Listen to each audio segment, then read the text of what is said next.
tersebut. Baik, kita akan bacakan teman-teman sekalian dalil pertama diangkat oleh Imam Nawawi rahimahullah, yaitu surah An-Nur ayat 27. Yang bunyinya, Ya ayyuhalladzina amanu la tadkhulu buyutan ghaira buyutikum hatta tasta'nisu wa tusallimu ala ahliha. Al-ayat. Wahai orang-orang beriman, janganlah kalian memasuki rumah yang bukan rumah kalian sebelum meminta izin dan memberi salam kepada penghuninya. Jadi jadi Allah Subhanahu wa taala menyebutkan tentang masalah mengucapkan salam. Izin kalau mau masuk rumah orang dan ucapin salam. Ya, ini berarti ada perintah pengucapan salam. Kemudian juga ada perintah masih dalam surah An-Nur, cuma bedanya tadi ayat 27, ini ayat 61. Dalil kedua yang diangkat oleh Imam Nawawi rahimahullah. Fa idza dakhaltum buyutan fasallimu ala anfusikum tahiyatan min indillahi mubarakatan thayyibah. Kalau atau apabila apabila kalian memasuki rumah-rumah, hendaklah kalian memberi salam kepada dalam kurung penghuninya, yang berarti ya memberi salam di sini ya. Saya ulangi, apabila kalian memasuki rumah-rumah, hendaklah kalian memberi salam ya, walaupun kepada diri kalian sendiri, dengan salam yang penuh dengan berkah dari sisi Allah. Kita bisa lihat dari An-Nur ayat 61 ini, bukan hanya kalau ada orang kita ucapin salam. Kita masuk rumah kita sendiri aja, ucapin salam. Dan tidak usah ini dijabarkan, oh mungkin karena ada penjaganya rumah dari jin atau apa, itu tidak ada hubungannya sama sekali. Tapi ini kata Allah Subhanahu wa taala sebagai ya salam yang penuh berkah dari sisi Allah. Ini sangat baik. Jadi tidak ada orang kita dianjurkan salam pada saat masuk, terutama di dalam rumah kita. Ataupun rumah yang kita ingin masuk, atau ruangan. Tidak ada masalah. Ini bagian daripada sunnah Nabi alaihi salatu wassalam, yang nanti akan kita dengarkan hadis-hadis yang cukup banyak mendukung ayat yang baru saja kita bacakan. Begitu juga firman Allah SWT, dalil yang ketiga, surah An-Nisa ayat 86, Allah Subhanahu wa taala berfirman, "Wa idza huyitum bi tahiyatin fahayyu bi ahsana minha aw rudduha." Apabila kalian dihormati dengan satu salam penghormatan, maka balaslah penghormatan itu dengan yang lebih baik, atau balaslah dengan yang serupa. Jadi misalnya orang mengatakan Assalamualaikum, kita jawab Waalaikumsalam warahmatullahi wabarakatuh. Dia ucapkan cuma satu potong doa, kita ucapin full semuanya. Kemudian selanjutnya dalam surah Az-Zariyat ayat 24 sampai 25. Surah Az-Zariyat surah nomor 51 ini ayat 24 sampai 25. Yang bunyinya Allah Subhanahu wa taala berfirman, "Ataka haditsu dhaifi Ibrahim al-mukramin iddakhalu alaihi faqalu salaman qala salam." Al-ayat. Sudahkah sampai kepada Muhammad cerita tentang tamunya Ibrahim, maksudnya para malaikat-malaikat yang datang menyampaikan berita gembira kalau Sarah alaihissalam akan hamil di umur tua walaupun beliau mandul, setelah beliau terus berusaha berdoa kepada Allah dikaruniai anak ya, dan dia ingin memberikan sebagai hadiah untuk suaminya Ibrahim alaihissalatu wassalam. Dan sekaligus juga malaikat-malaikat datang untuk menghukum kaum Lut.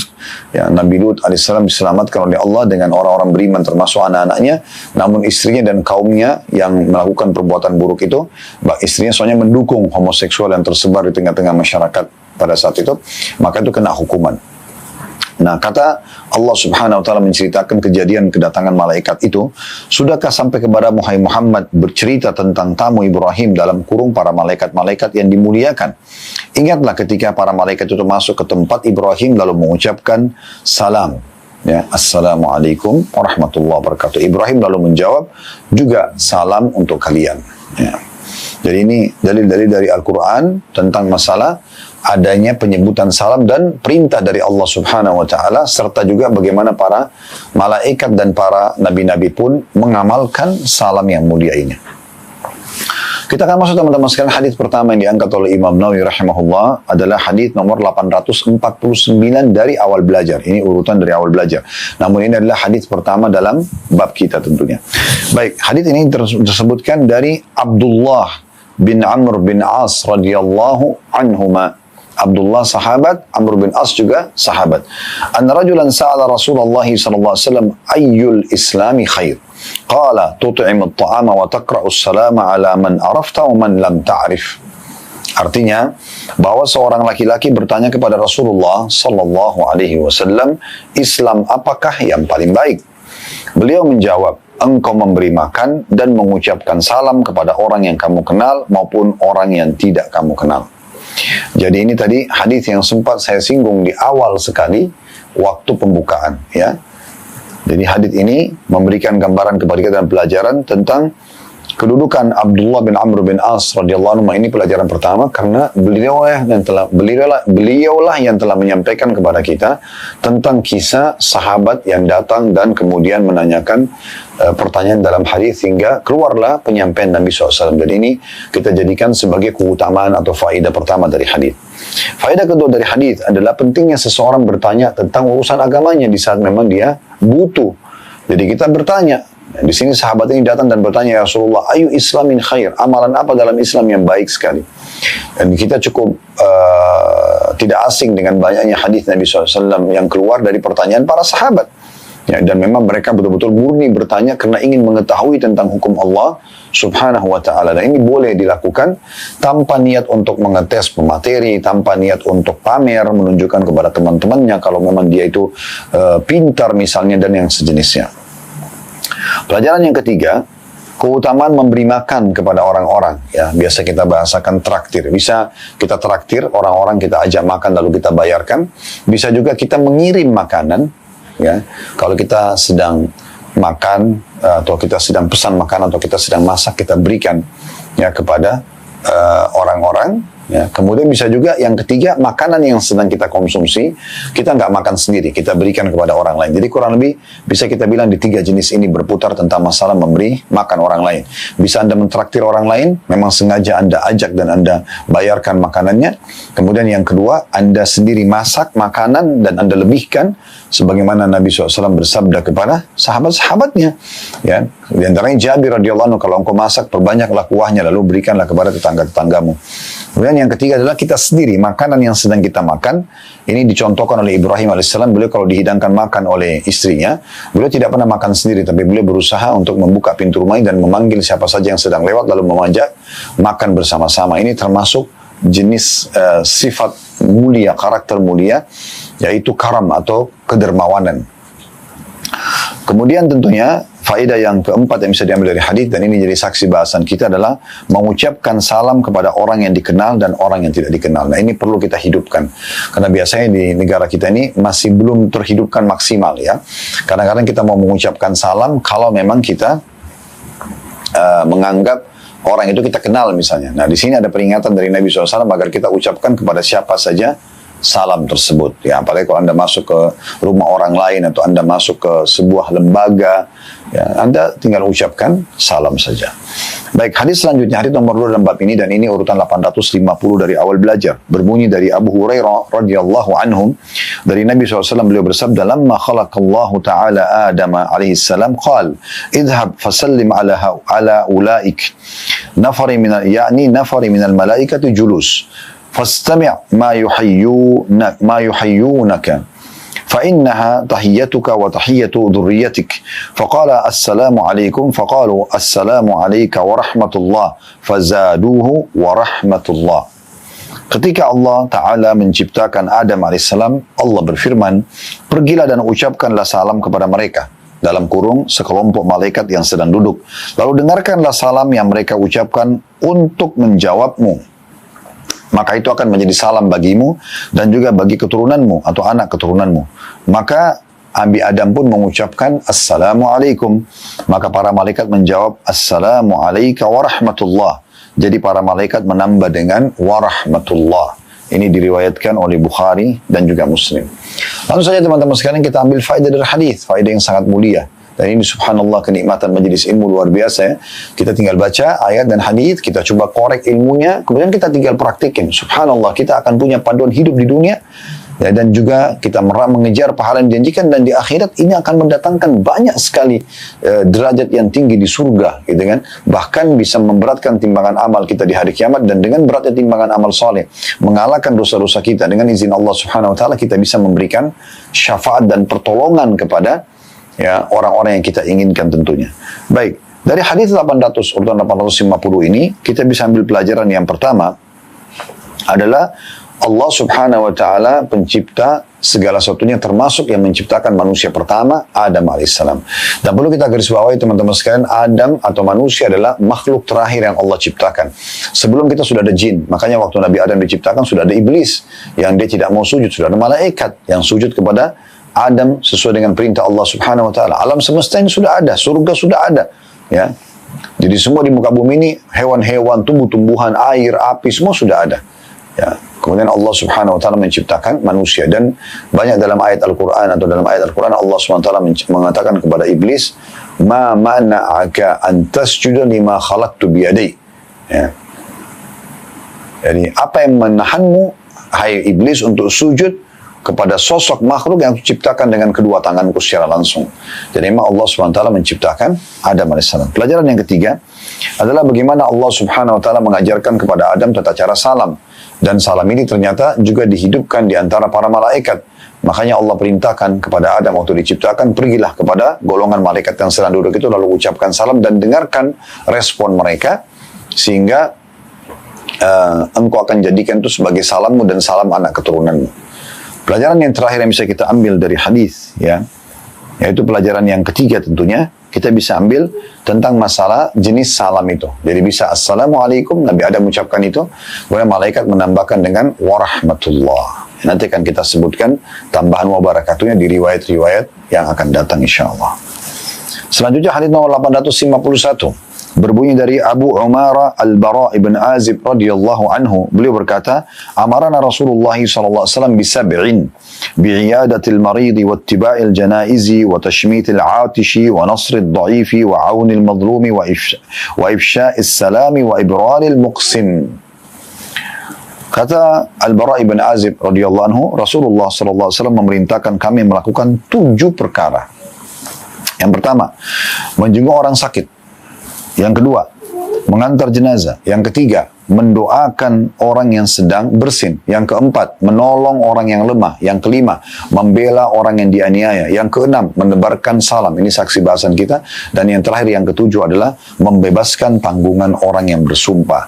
Hadis ini riwayat Bukhari dan Muslim, serta ini adalah lafadznya Imam Bukhari. Hadis mulia ini teman-teman sekalian, kita langsung saja ambil dan korek faedah-faedah serta mutiara hadis yang sangat mahal, sehingga bisa menjadi panduan hidup kita sebagaimana tadi saya bahasakan. Tinggal kita dengarkan, lalu kita amalkan, ya, kita yakini akan ada balasannya, dan di akhirat kita akan puncaknya meraih pahala yang sangat besar dengan amalan-amalan yang sangat ringan. Ya, karena mengucapin salam adalah amal yang sangat ringan. Baik, pelajaran pertama adalah kedudukan Al-Bara ibn Azib radhiyallahu anhu, karena beliau lah yang menukil hadis atau penyampaian Nabi SAW ini kepada kita.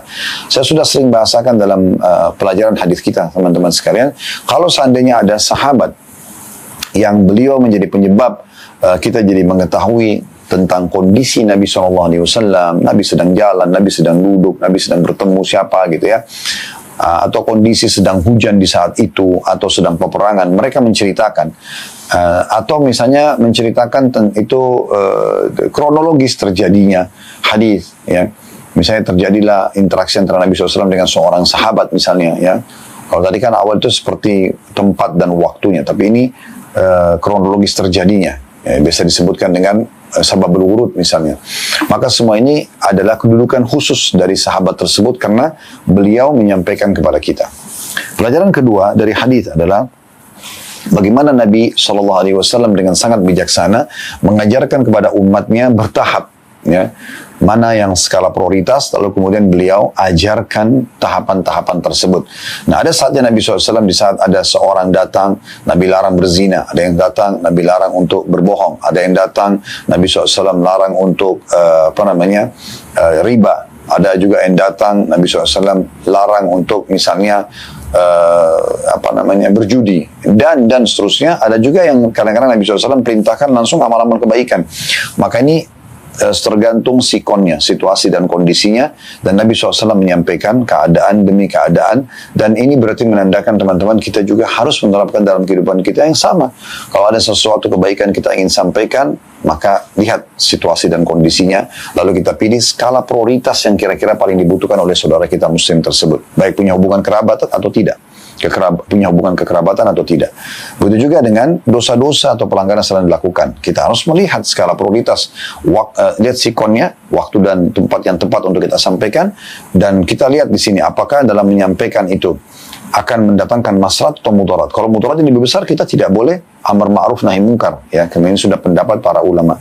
Kemudian juga Kita melihat skala prioritas mana pelanggaran yang dilakukan yang kira-kira lebih fatal dari yang lainnya. Lalu step by step. Jangan kita tumpukin antara dia tidak sholat, antara dia riba, antara dia judi, antara dia zina, semuanya. Enggak. Satu persatu saja. Dan insya Allah, kalau Anda mendahulukan untuk memotivasi orang beribadah, sehingga iman masuk dalam hatinya, itu akan lebih memudahkan dia akan meninggalkan pelanggaran-pelanggaran agama, walaupun kita tidak mengingatkannya. Ini sudah menjadi seperti sebuah rahasia umum di alam dakwah tentunya. Baik teman-teman sekalian, ini yang kedua pelajarannya. Pelajaran yang ketiga adalah dari 7 perkara yang diingatkan oleh Nabi SAW.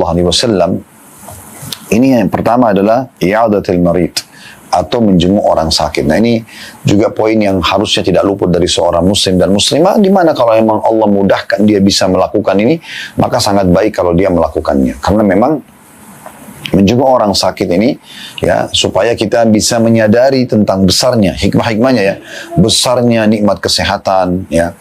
Kalau kita lihat orang sakit, oh ternyata alhamdulillah ya saya tidak sakit seperti itu misalnya. Apalagi kalau orang itu lagi sakit parah ya misalnya.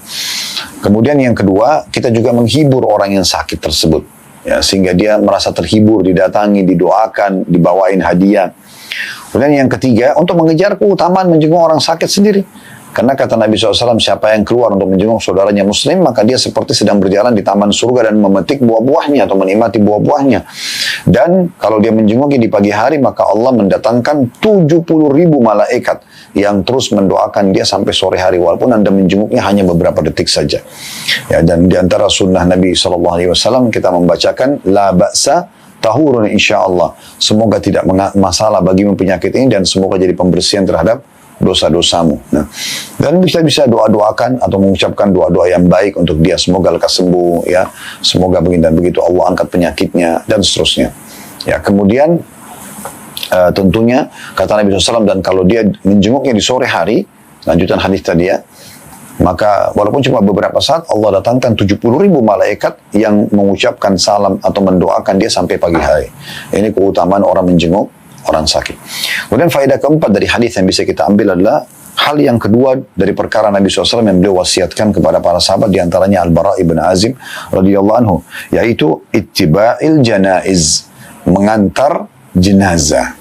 Mengantar jenazah. Nah ini juga termasuk keutamanya luar biasa, karena kata Nabi SAW, siapa yang mensolati jenazah, dia akan dapat pahala 1 qirat, dan siapa yang mengantar jenazah sampai dimakamkan sampai selesai penguburannya, maka dia juga dapat 1 qirat. Nah, 1 qirat ini maksudnya adalah 1 gunung, ya, seperti kata Nabi SAW dalam sebuah hadis, seperti gunung Uhud. Berarti memang keutamaan besar sekali. Nah ini juga hikmahnya banyak. Di antaranya kita jadi sadar kalau kita juga akan meninggal dunia sebagaimana saudara kita meninggal dunia, ya. Itu yang diucapkan oleh kaum salafus saleh di saat mereka melihat jenazah. Mereka ada yang langsung berzikir, ada yang langsung sholat, ada yang langsung ya berdoa kepada Allah SWT diberikan keselamatan, karena memang mereka lihat, oh ini orang mati di depan saya, harusnya jadi pelajaran kalau sekarang dia, maka satu waktu saya juga bisa meninggal dunia, kan gitu.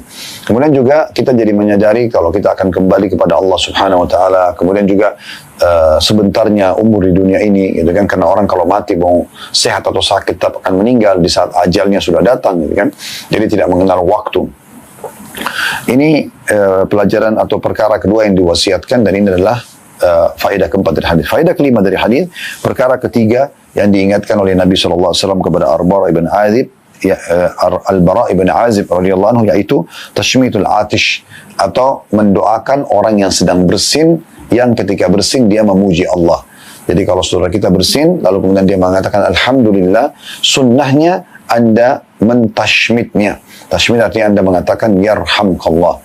Ya, kalau dia mengatakan segala puji bagi Allah pada saat bersin, Anda mengatakan semoga Allah merahmatimu. Ini termasuk sunnah Nabi SAW. Dan ini tidak berlaku bagi orang yang tidak memuji Allah. Kalau ada orang bersin tapi dia tidak bilang alhamdulillah, kita tidak perlu mengatakan yarhamkallah. Ya, tapi kalau dia mengatakan alhamdulillah, kita sunnahnya mentashmitnya. Kemudian orang yang didoakan tadi yang mengatakan alhamdulillah, pada saat didoakan oleh saudaranya muslim, yarhamkallah, kalau laki-laki yarhamkillah, kalau perempuan, maka dia disunnahkan menjawab lagi yahdikumullah wa yuslih balakum. Semoga Allah memberikan Anda petunjuk dan juga memperbaiki keadaan Anda. Ini luar biasa ini. Ya, bersin kan pasti terlintas dalam hidup kita, mau sehat ataupun sakit, ya. Kadang-kadang kita bersin mungkin karena debu, alergi dan segala macam. Maka itu sudah cukup kalau kita memuji Allah, maka orang muslim siapapun, kenal atau tidak kenal dengan kita, mentashmit, ya, atau mendoakan agar kita dirahmati oleh Allah Subhanahu wa taala, lalu kita balas dengan mengatakan yahdikumullah wa yuslih balakum. Semoga Allah memberikan Anda petunjuk dan juga memperbaiki keadaan Anda.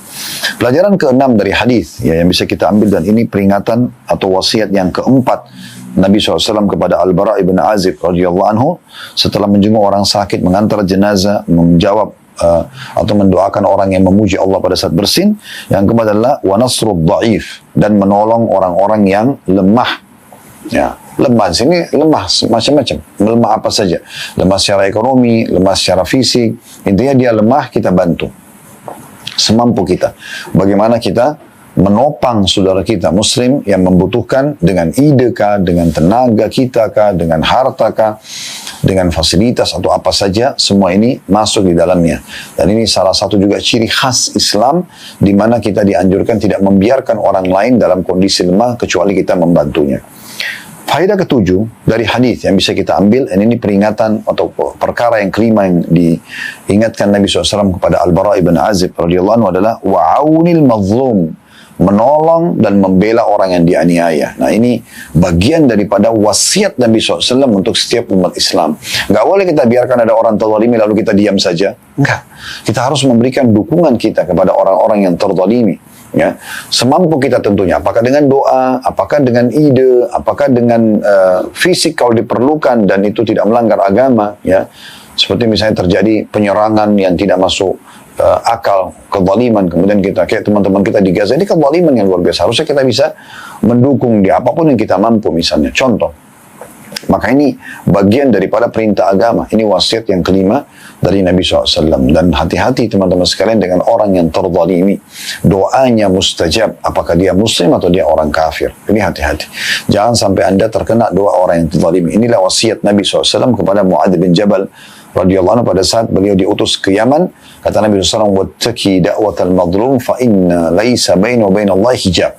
Hati-hati hai Mu'adz dari doanya orang yang terzalimi. Jangan sampai kau zalimi orang lain, karena tidak ada pembatas atau hijab antara dia sama Allah Subhanahu wa taala. Jadi walaupun orang kafir, kata sebagian ulama hadis, juga sama, kalau dia terzalimi, walaupun yang zalimi dia seorang muslim beriman kepada Allah, tetap dia akan diberikan pertolongan. Yang kedelapan, ya ini yang jadi saksi bahasan kita, wa ifsa'is salam. Dan ini faedah yang kedelapan, dan ini wasiat Nabi yang keenam, ya, kepada Al-Bara' ibn Azib radhiyallahu anhu. Dan ini saksi bahasan kita, ifsa'is salam, sebarkan salam, biasakan, rutinkan, ya, jadikan sebagai sebuah pola hidupmu. Nah, ini sudah kita jelaskan tadi, masalah salam ini mulia sekali, yaitu mendoakan ya sesama muslim, yang mengucapkan mendoakan, yang menjawab juga mendoakan. Faedah ke-9 dari hadis, dan ini ya wasiat yang ketujuh dari Nabi SAW, yaitu wa ibra'il muqsim, dan membebaskan tanggungan orang yang bersumpah. Maksudnya kalau misalnya ada dua bagian di sini, ya, ada dua bagian dari wasiat yang ketujuh, yaitu kalau misalnya ada orang mengatakan, demi Allah tolong bantulah saya, demi Allah datanglah ke rumah saya, misal contoh, dia minta begitu, membawa nama Allah, dan kita mampu, kita bantu saja. Kita bantu saja. Ini termasuk ibrar, ya, al-muqsim. Atau ada orang terlanjur sumpah, kemudian dia salah. Salah satu bentuk kafaranya misalnya memberikan makan 10 orang miskin. Lalu kita bantu, kita masuk ke alam itu dengan membayarkan ya kafarah itu, misal contoh. Maka ini termasuk dalam bahasan hadis ini tentunya. Ini 9 buah hadis, 9 buah faedah yang bisa kita ambil dari hadis yang mulia ini. Baik, selanjutnya hadis nomor 852. Berbunyi dari Abu Hurairah radhiyallahu anhu, beliau berkata, Rasulullah sallallahu alaihi wasallam bersabda, ini hadis tadi yang sempat kita bacakan di muqaddimah kita. La tadkhulul jannata hatta tu'minu wa la tu'minu hatta tahabbu. Awala adullukum ala syai'in idza fa'altumu tahabbtum afshus salam bainakum. Kalian tidak akan masuk surga hingga kalian beriman, dan kalian tidak akan beriman hingga kalian saling mengasihi. Maukah kalian aku tunjukkan sesuatu yang jika kalian mengerjakannya, kalian akan saling mengasihi? Tebarkanlah salam di antara kalian. Hadis ini diriwayatkan oleh Muslim. Hadis ini teman-teman sekalian, langsung saja kita ambil faedah dan mutiaranya. Yang pertama adalah adanya kata kunci masuk ke dalam surga yang merupakan tempat target utama setiap muslim. Semoga Allah jadikan ini tempat mulia buat kita di akhirat sana, dan Allah berikan kita surga Firdaus yang tertinggi tanpa hisab. Allahumma amin. Sering kami doakan dalam majelis ilmu kita, semoga Allah satukan kita yang ikuti acara online turun offline di surga Firdaus yang tanpa hisab. Allahumma amin.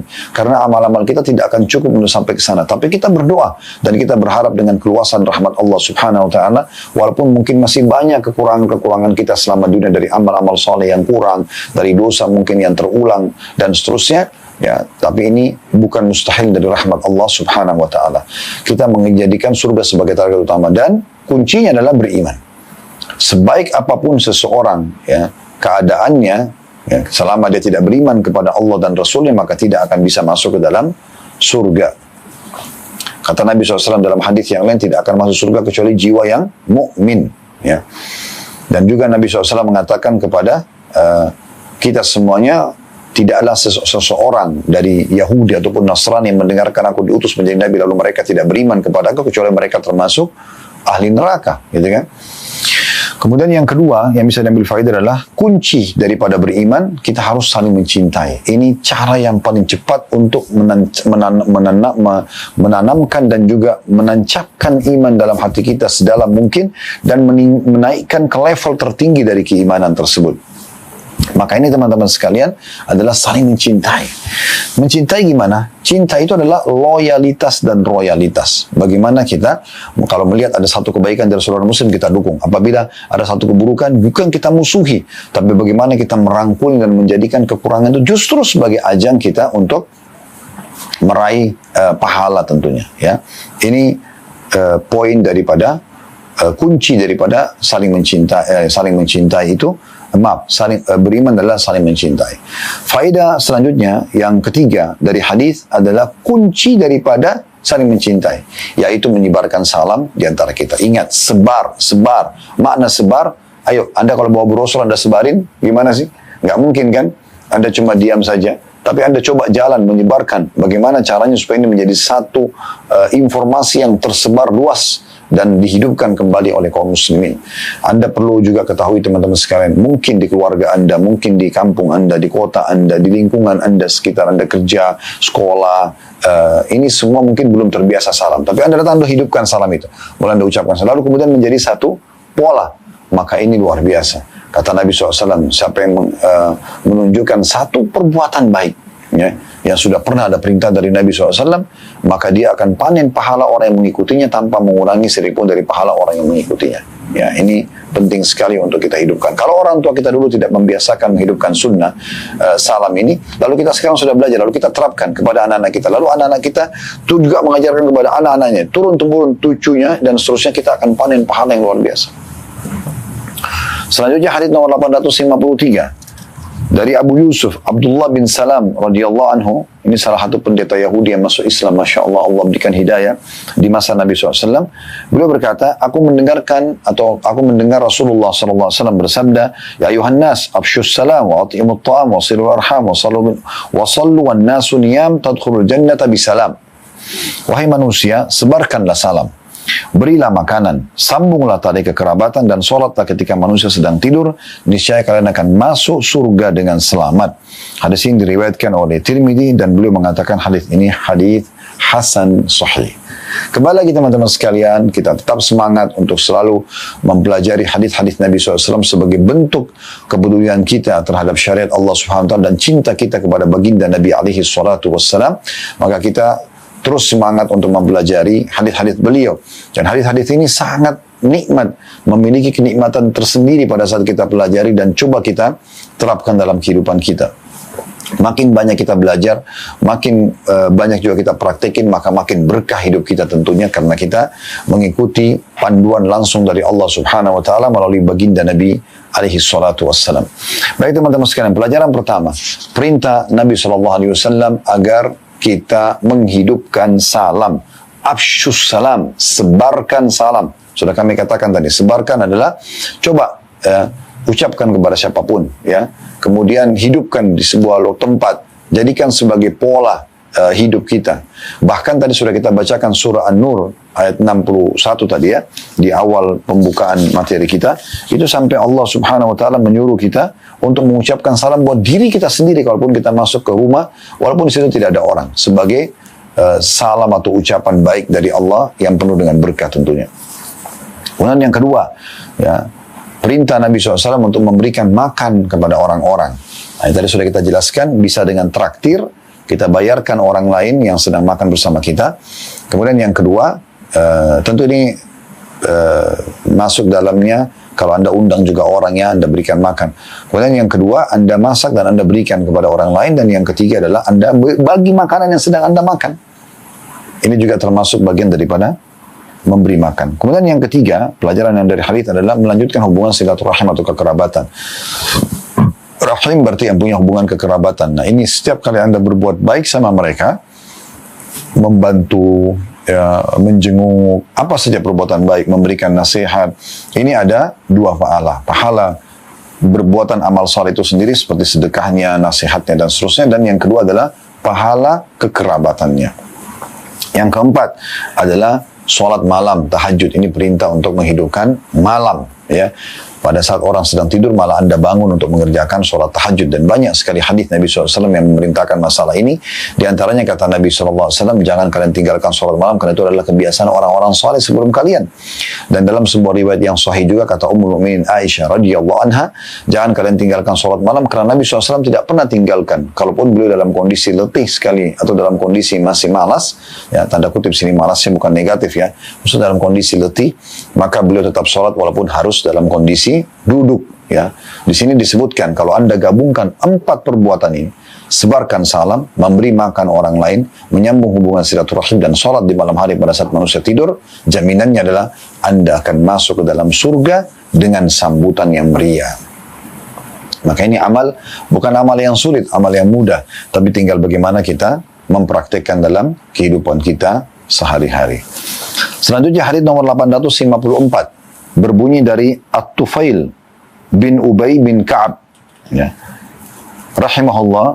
Ini seorang tabi'in mengatakan, annahu kana ya'ti Abdullah bin Umar fayagdu ma'ahu ila as-suq. Qala fa idza gadawna ila as-suqi lam yamur Abdullah ala saqqatin wala sahibi bai'atin wala miskinin wala ahadin illa sallam alayhi.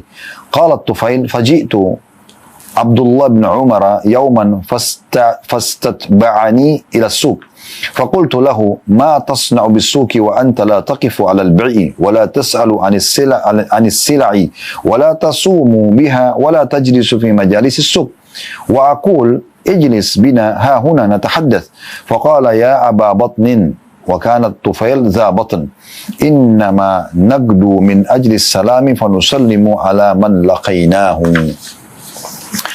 Ini hadis terakhir dalam bab nomor 131 ya.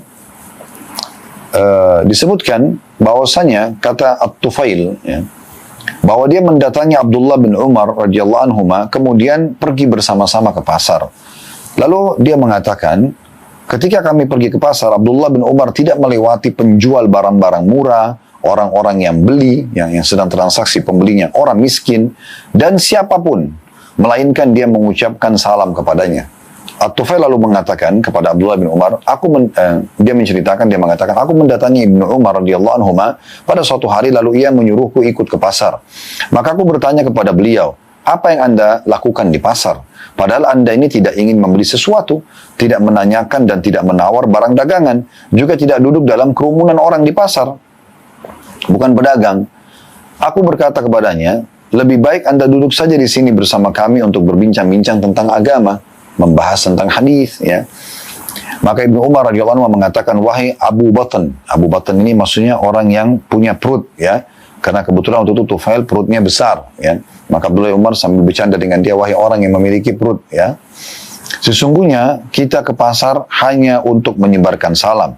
Kita ucapkan salam kepada siapapun yang kita jumpai. Hadis ini diriwayatkan oleh Malik dalam kitab Muwatta dengan sanad sahih. Baik teman-teman sekalian, hadis yang mulia ini tentu memberikan gambaran kepada kita faedah pertama tentang kedudukan At-Tufail bin Ubay bin Ka'ab rahimahullah, seorang tabi'in yang kebetulan berinteraksi dengan seorang sahabat, yaitu sahabat yang mulia Abdullah bin Umar radhiyallahu anhuma. Abdullah sahabat, Umar adalah sahabat, Umar bin Khattab, maka kita mengatakan radhiyallahu anhuma. Dan ini kedudukan dia sendiri, keutamaan kita sebutkan dalam keutamaan pertama hadis, karena dia menceritakan tentang terjadinya atau penyampaiannya, sampainya kepada kita tentang kisah ini, dan akhirnya kita bisa mendapatkan ilmu. Yang kedua, bahwasanya bolehnya seorang muslim menuju ke pasar. Ya, apakah dia punya hajat atau tidak ada hajat duniawi. Ya. Kalau dia punya hajat duniawi, dia ingin belanja segala macam, itu bagian hal yang dibolehkan. Yang penting dia tidak membuang waktu di sana, memang dia ada hajat. Atau dia datang hanya sekedar untuk memberikan nasihat kepada orang, ya, mengunjungi seorang temannya mungkin yang punya toko di sana, atau misalnya dia mau menyebarkan salam seperti sikap Abdullah bin Umar radhiyallahu anhu. Karena di pasar banyak orang, maka dia bisa meraih pahala dari salam itu sendiri. Maka bolehnya orang datang ke pasar, ya, dan jangan lupa ada adab-adab orang datang ke pasar, ya. Jadi betul-betul kita bisa, memang ada hajat di sana, ya, baik tadi urusan dunia atau akhirat. Kemudian jangan lupa membaca doa, ya, yang kata Nabi SAW, siapa yang masuk pasar lalu membaca la ilaha illallah wahdahu la syarikalah lahul mulku wa lahul hamdu yuhyi wa yumit wa huwa hayyun la yamut biyadil khair wa huwa ala kulli syai'in qadir. Siapa yang membaca ini, dia bisa mendapatkan jutaan pahala, dihapuskan darinya jutaan dosa, dan diangkat juga jutaan derajat, ya. Karena memang ini doa sangat mulia, ya. Jangan sampai luput dari kita untuk membaca la ilaha illallah wahdahu la syarikalah lahul mulku wa lahul hamdu yuhyi wa yumit wa huwa hayyun la yamut biyadil khair wa huwa ala kulli syai'in qadir. Ini termasuk sunnah Nabi alaihi salatu wassalam yang kita baca, ya. Jadi bolehnya orang ke pasar, dan para nabi-nabi pun pergi ke pasar, ya. Karena Allah SWT menegur orang-orang Quraisy yang mengatakan, kenapa kok Nabi, kalau ini memang Muhammad Nabi, kenapa dia pergi ke pasar, dia pergi belanja segala macam. Maka Allah turunkan firman-Nya, tidak ada seorang pun yang kami utus sebelum Muhammad, kecuali memang mereka juga, ya, ke pasar, makan makanan dan mereka ke pasar, ya. Kemudian selanjutnya pelajaran ketiga, pentingnya seseorang muslim menghidupkan salam, ya, kepada siapapun yang dia temui. Di sini disebutkan Abdullah bin Umar menemui pedagang, pembeli, orang miskin, atau siapa saja di pasar, kecuali beliau mengucapkan salam kepadanya. Jadi ini berarti menandakan dianjurkan untuk mempraktikkan sunnah Nabi SAW tadi, untuk mengucapkan salam di antara kita. Nah, ini penting untuk di garis bawahi tentunya, ya. Ini pelajaran penting yang harus kita hidupkan di antara kita untuk menyebarkan salam. Ya. Kemudian pelajaran yang keempat yang bisa diambil, bolehnya kita mengajak orang lain menuju ke pasar. Karena Tufail mengatakan, saya diajak oleh Abdullah bin Umar untuk menuju ke pasar. Apakah menemani atau kegiatan yang lainnya. Pelajaran kelima yang bisa diambil adalah pentingnya seseorang muslim kembali lagi bertanya ilmu-ilmu yang dia ingin dapatkan dari seseorang yang memang punya kapabilitas di situ, ya. Di sini Tufail bertanya kepada Abdullah bin Umar, kenapa Anda mau ke pasar? Padahal sebenarnya Anda bukan pedagang, Anda bukan pembeli, ya. Anda juga bukan orang yang biasa nongkrong di pasar. Jadi untuk apa? Lebih baik kita duduk ngobrolin agama. Di sini Abdullah bin Umar memberikan jawaban yang sangat baik. Dia mengatakan, sungguhnya kita pergi menuju ke pasar hanya untuk mengucapkan salam di antara kita atau sesama muslimin. Dan ini pelajaran yang luar biasa yang bisa diambil dari hadis. Mungkin kalau kita tambahkan yang keenam adalah bolehnya seseorang muslim memanggil sebuah ciri khas dari seseorang yang memang orang itu tidak tersinggung. Di sini Abdullah Umar memanggil At-Tufail dengan Abu Batan. Ya, biasanya orang Arab itu kalau seseorang itu punya satu ciri, disebutkan, ditambahkan Abu sebelumnya, ya. Seperti di sini Tufail kebetulan punya perut yang besar, maka dia mengatakan Abu Batan, ya, orang yang memiliki perut. Kami sesungguhnya pergi ke sana, ke pasar untuk mengucapkan salam. Tapi ini bukan niat menghina, ya. Dia hanya menyebutkan seperti sebuah ciri khas, dan ini karena kedekatan Abdullah bin Umar dengan At-Tufail tentunya. Baik teman-teman sekalian, kita akan tutup tentunya dengan bab yang selanjutnya, ya, yaitu bab tentang tata cara mengucapkan salam. Tata cara mengucapkan salam. Dianjurkan, kata Imam Nawawi rahimahullah, ini bab nomor 132, dianjurkan bagi orang yang memulai salam untuk mengucapkan Assalamualaikum warahmatullahi wabarakatuh. Lengkap tadi, sebagaimana sudah kami jelaskan sebelumnya. Semoga keselamatan dunia akhirat, ya, ada pada kalian. rahmat Allah atau karunia Allah juga dilimpahkan dan berkah tercurahkan kepada kalian. Dengan menggunakan kata ganti bentuk jamak, walaupun orang diberi salam hanya satu orang saja. Jadi kita bisa mengatakan Assalamualaikum walaupun satu orang. Padahal sebenarnya kalau retorika bahasa Arab, Assalamualaika, satu orang ya. Tapi boleh kita pakai jamak. Walaupun orang yang diberi salam hanya satu orang, kata beliau, kemudian yang menjawab juga mengatakan Waalaikumsalam warahmatullahi wabarakatuh. Ingat, Imam Nawawi mengingatkan lagi kita untuk melengkapkan salam tersebut. Kita masuk hadis pertama dalam bab ini, nomor 855 dari awal belajar, berbunyi dari Imran bin Husain radhiyallahu anhu. Beliau berkata, Ja'a rajulun ila Nabi SAW faqala assalamu alaikum faradda alaihi thumma jalas. Faqala Nabi SAW ashrun. Thumma ja'a akhar. Faqala assalamu alaikum warahmatullah faradda alaihi fajalas. Faqala ishrun. Thumma ja'a akhar. Faqala assalamu alaikum warahmatullahi wabarakatuh. Faradda alaihi fajalas. Faqala thalathun. Seseorang laki-laki datang kepada Nabi SAW dan mengucapkan Assalamualaikum, potongan awal salam, semoga keselamatan tercurahkan untuk kalian. Maka beliau SAW menjawab, ya. Kemudian orang yang tadi duduk, maka Nabi SAW mengatakan orang ini dapat 10 pahala. Kemudian datang lagi orang lain yang mengucapkan Assalamualaikum warahmatullah, ditambah dengan warahmatullah. Kemudian Nabi SAW menjawab, lalu orang itu duduk, dan Nabi SAW mengatakan orang ini dapat 20 pahala, karena menambahkan warahmatullahnya. Kemudian datang lagi orang ketiga seraya mengucapkan salam lengkap Assalamualaikum warahmatullahi wabarakatuh. Maka beliau menjawab, lalu orang itu duduk dan beliau mengatakan sallallahu alaihi wasallam orang ini mendapatkan 30 pahala. Hadis ini riwayat Abu Dawud, Tirmidzi, dan beliau mengatakan hadis ini hadis hasan. Jadi hadis ini memberikan gambaran tentang pentingnya seorang muslim. Ini pelajaran yang bisa kita ambil bagaimana seorang muslim untuk mengucapkan salam lengkap Assalamualaikum warahmatullahi wabarakatuh, dan yang jawab juga lengkap Waalaikumsalam warahmatullahi wabarakatuh. Yang kedua, pentingnya seseorang atau wajibnya seseorang untuk menjawab salam saudaranya muslim, dan usahakan jawab salamnya kalaupun dia cuma bilang Assalamualaikum, kita tetap jawab lengkap Waalaikumsalam warahmatullahi wabarakatuh sebagaimana disunnahkan atau dicontohkan oleh Nabi alaihi salatu wassalam. Hadis selanjutnya, hadis nomor 856, berbunyi dari Aisyah radhiyallahu anha, beliau berkata, Rasulullah sallallahu alaihi wasallam bersabda kepadaku, "Hada Jibril yaqra'u 'alaiki salam." Qalat qultu 'alaihi salam wa rahmatullahi wa barakatuh.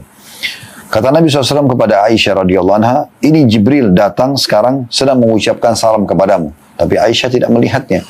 Tapi Nabi SAW sampaikan, ada Jibril sekarang ucapin salam kepadamu. Maka Aisyah pun mengatakan, aku pun mengucapkan wa alaihi salam wa rahmatullahi wa barakatuh. Semoga juga salam tercurahkan untuknya, juga rahmat Allah dan keberkahan untuknya. Hadis ini riwayat Bukhari dan juga Muslim. Kata Imam Nawawi rahimahullah, demikianlah yang terdapat dalam beberapa riwayat as-sahihain, ya. Demikianlah yang terdapat dalam beberapa riwayat as-sahihain atau riwayat Bukhari Muslim dengan ada tambahan wa barakatuh dari Aisyah radhiyallahu anha. Sedangkan dalam beberapa riwayat yang lain tidak disebutkan, namun tambahan dari perawi atau riwayat perawi yang terpercaya bisa diterima. Maksudnya memang sampai lengkap wa barakatuh. Riwayat hadis nomor 856 memberikan pelajaran kepada kita yang pertama, bahwasanya Jibril alaihissalam juga mengucapkan salam dan para malaikat mengucapkan salam kepada manusia, tapi kita tidak dengar salamnya, ya, sebagaimana juga disebutkan tentang beberapa orang sahabat yang pernah mendengarkan ucapan salamnya para malaikat. Nah, ini yang pertama. Yang kedua, pentingnya untuk menjawab salam.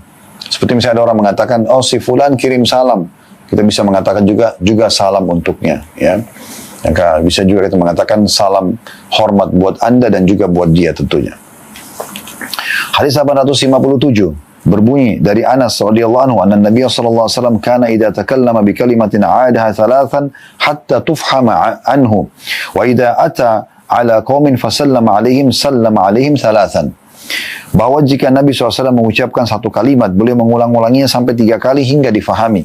Dan jika beliau mendatangi suatu kaum, beliau mengucapkan salam kepada mereka, beliau mengucapkannya 3 kali. Diriwayatkan oleh Bukhari. Hal ini, kata Imam Nawawi, bila kumpulan manusia tersebut berjumlah banyak. Hadis ini ya sudah disebutkan tadi, diriwayatkan oleh Imam Bukhari. Dari hadis ini kita ambil pelajaran yang pertama, teman-teman sekalian, kedudukan Anas bin Malik di mana beliau radhiyallahu anhu yang menyampaikan hadis ini kepada kita.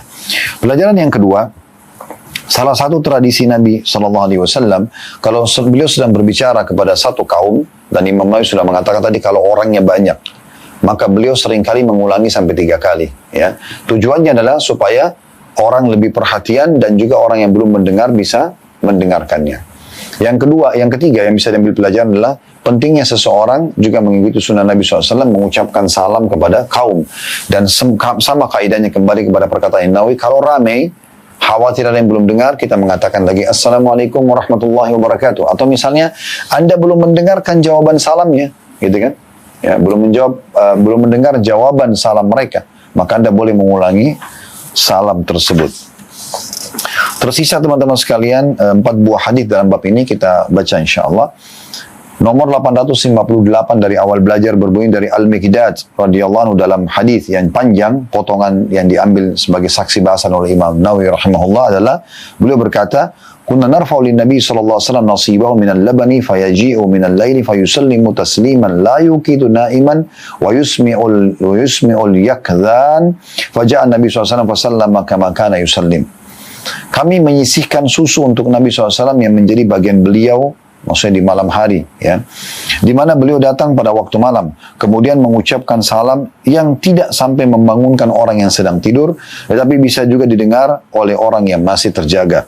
Ketika Nabi SAW datang, beliau mengucapkan salam sebagaimana yang lazim beliau ucapkan ketika salam. Hadis ini diriwayatkan oleh Muslim.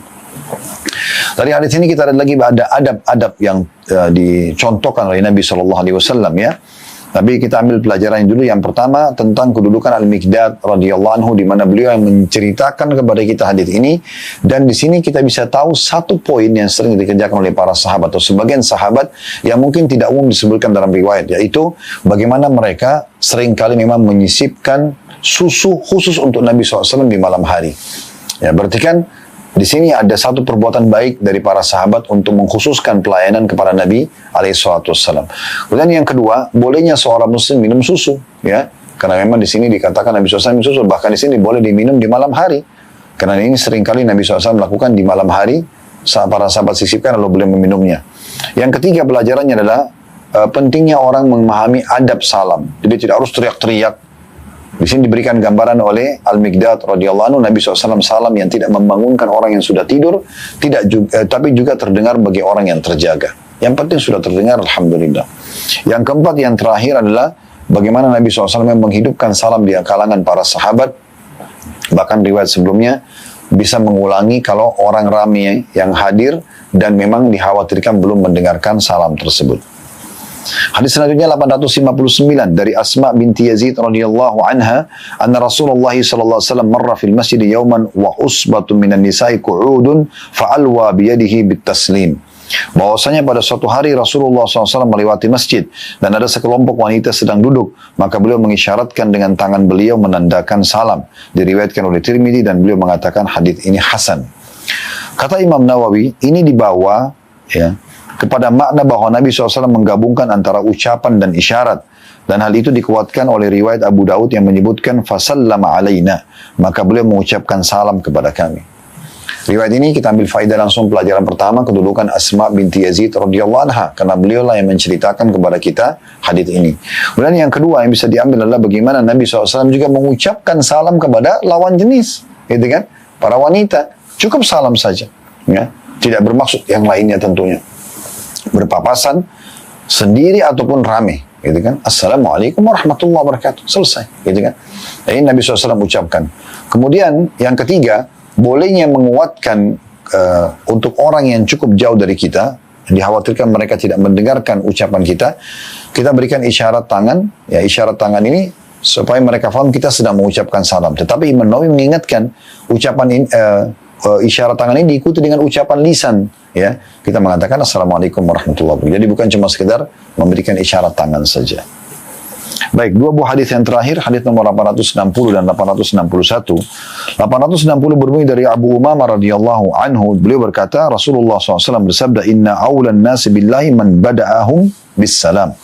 Sesungguhnya manusia yang paling patut mendapatkan rahmat Allah adalah yang pertama kali mengucapkan salam. Hadis ini diriwayatkan oleh Abu Daud dengan sanad baik, dan riwayat senada diriwayatkan oleh Tirmidzi, dan beliau mengatakan hadis hasan. Dan ini dikatakan akan disebutkan nanti Di hadis nomor 863 ada penyebutan tentang hadis ini. Baik, hadis ini memberikan satu pelajaran kepada kita bahwasanya dari dua orang muslim yang mengucapkan salam dengan yang menjawab salam, yang paling baik dan paling pantas mendapatkan rahmat Allah atau yang dominan mendapatkan rahmat Allah justru yang mengucapkan salam.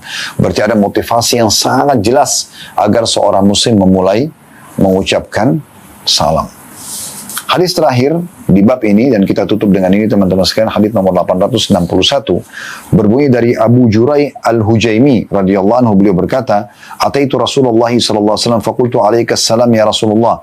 Qala la taqul alaikas salam fa inna alaikas salam tahiyatul mauta. Aku mendatangi Rasulullah SAW dan kuucapkan, "Assalamu alayka ya Rasulullah." Semoga keselamatan tercurahkan untukmu. Lalu beliau mengatakan, jangan mengucapkan assalamu alaik, maaf, aku mengucapkan alaikas salam, ya. Aku mengucapkan ya alaikas salam, maksudnya ya kepadamu salam tercurahkan.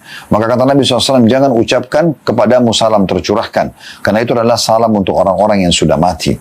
Diriwayatkan oleh Abu Daud dan Tirmidzi mengatakan hadis hasan sahih. Dan hadis ini ya telah disebutkan secara lengkap di muka, maksudnya ada di hadis nomor 800, ya. Jadi sudah pernah disebutkan tentang hadis ini. Kalau kita lihat hadis nomor 800, ya kita kembali dulu sejenak untuk memastikan tentang hadis tersebut. Itu ada di halaman 571 bagi yang pegang bukunya sampai 572. Ya, ini hadisnya cukup panjang dan banyak sekali poin-poin di situ yang disebutkan. Kita tidak kembali lagi membahasnya, tetapi yang jelas kita kembali kepada hadis yang sedang kita bahas. Pelajaran yang bisa diambil dari hadis Abu Jurai Al-Hujaimi radhiyallahu anhu adalah pertama kedudukan beliau sendiri, karena beliau menyampaikan hadis ini kepada kita. Kemudian yang kedua, bolehnya untuk menjenguk dan mendatangi seorang muslim serta memulai salam. Ya, ini pelajaran kedua, karena di sini Abu Jurai yang mengunjungi Nabi SAW atau mendatangi beliau. Dan yang ketiga, tentunya pengucapan salam, adabnya. Kita mengatakan Assalamualaikum, semoga keselamatan tercurahkan untukmu, ya. Dan jangan kita bilang alaika assalam, untukmu keselamatan. Jadi kata Nabi SAW, kalau dimulai dengan alaika, berarti itu orang mati. Tapi kalau kita mulai dengan assalam baru alaika, maka itu berarti untuk orang yang hidup. Berarti ini kan ada poin yang harus kita fahami dalam retorika mengucapkan salam. Jadi sekali lagi, kalau untuk orang hidup kita mulai dengan assalam, assalamualaikum. Kalau orang mati kita balik, ya, alaikum assalam atau alaikas salam. Ini salam yang diucapkan untuk orang meninggal. Allahu a'lam. Kedepannya insya Allah kita akan masuk bab nomor 133, yaitu adab dalam mengucapkan salam. Semoga saja Allah SWT memberkahi majelis kita dan mengikhlaskan niat kita dan menerima ini sebagai amalan soleh kepada kita, dan semoga seluruh hajat kita dunia akhirat dikabulkan oleh Allah Subhanahu wa taala. Allahumma amin. Kalau benar dari Allah, kalau salah dari saya mohon dimaafkan. Subhanakallahumma bihamdika asyhadu an la ilaha illa anta astaghfiruka wa atubu ilaik. Wa sallallahu ala nabiyyina Muhammadin wa alihi wa sahbihi wasallam. Wa akhiru da'wana alhamdulillah Rabbil alamin. Wassalamualaikum warahmatullahi wabarakatuh.